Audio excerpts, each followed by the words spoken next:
As I picked up my pen and I started to write in my journal the word peace, I wrote the word peace, and then the words even when came out. Peace, even when things don't go as planned. The next line I wrote, peace, even when I am disappointed. Peace, even when I make mistakes. Peace, even when I don't understand.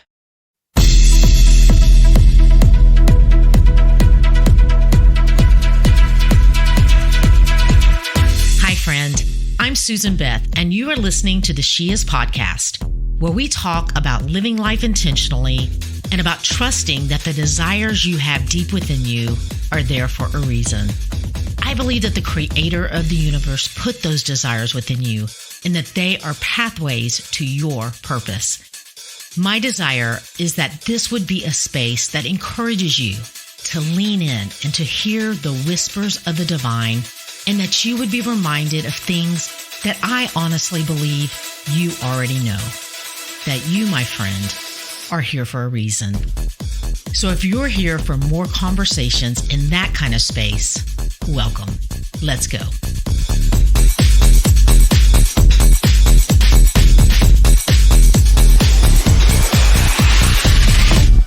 Hey, thanks for being here. Today, I feel like it's going to be a little different.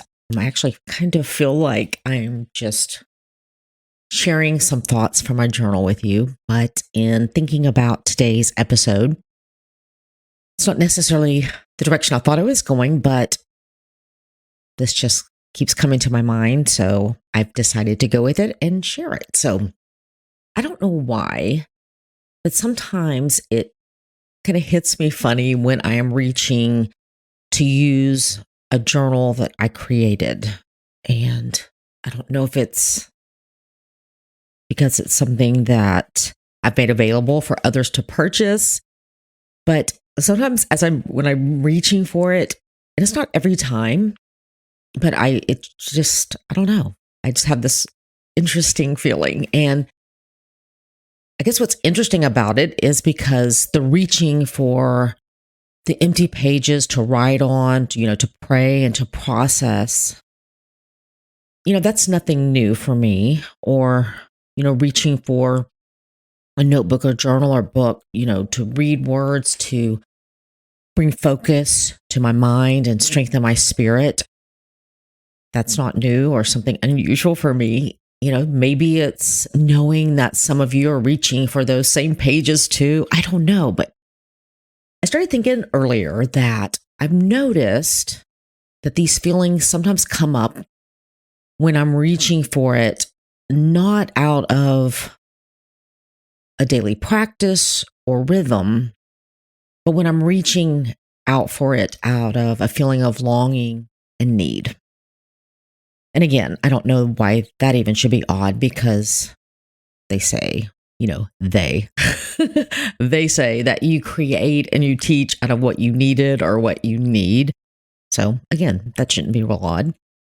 But it happened again this week as I found myself over the hump of nonstop days of focused preparation and work that I was needing to get done. One of those things in the middle of it was preparing for our family Thanksgiving gathering. And those times when you have several things that run together that you have to get done, and you just kind of put your head down and you keep moving through each task and each activity and each thing that you're doing, knowing that at some point you're going to come to the end, and then you'll be able to take a deep breath and just exhale. So the final day before my deep exhale, which was a pretty big thing, something that I'd been planning and working on and preparing for, and I'd done all the work for everything to happen as was planned. At the end of that day, I came to realize that there had been a tech issue and that none of the work and recording and all the stuff, nothing had been saved. So I could feel my brain, refusing to take in that reality, finding out that information. And I could feel myself just trying to distract myself of like, I don't want to take that in, because when I would start to take it in, I literally felt like I wanted to throw up. So the rest of the evening after learning that, my mind, it was off and on bombarded with thoughts of, trying to understand why and how did this happen. And, I knew that it was pointless to dwell on that and to be frustrated about it, because that wasn't going to change anything. And I also knew that I was tired. And, I definitely was fighting feeling sorry for myself after working and doing all the preparation. I was fighting the feelings of feeling like that it was all for nothing. So when I woke up the next morning, I went outside to watch the sun coming up. And when I walked back into the house, I knew that before I did anything else, that I needed to focus my head and my heart. And I found myself reaching for my autumn journal. And I opened it up to this week's weekly focus, which I remembered what it was as I was opening it up, that it's peace.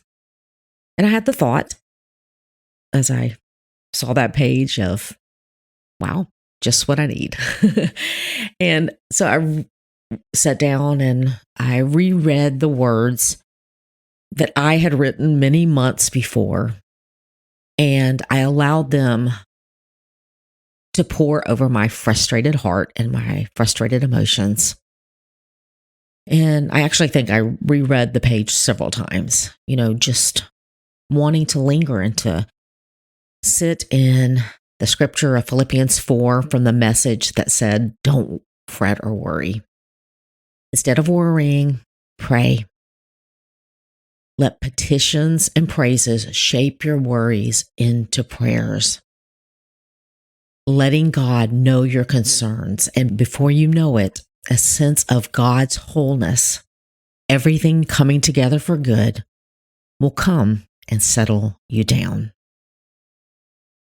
And it definitely seemed like a good morning and a good time to shape some worries into prayers. So as I picked up my pen and I started to write in my journal the word peace, I wrote the word peace, and then the words even when came out. Peace, even when things don't go as planned. The next line I wrote, peace, even when I am disappointed. Peace, even when I make mistakes. Peace, even when I don't understand.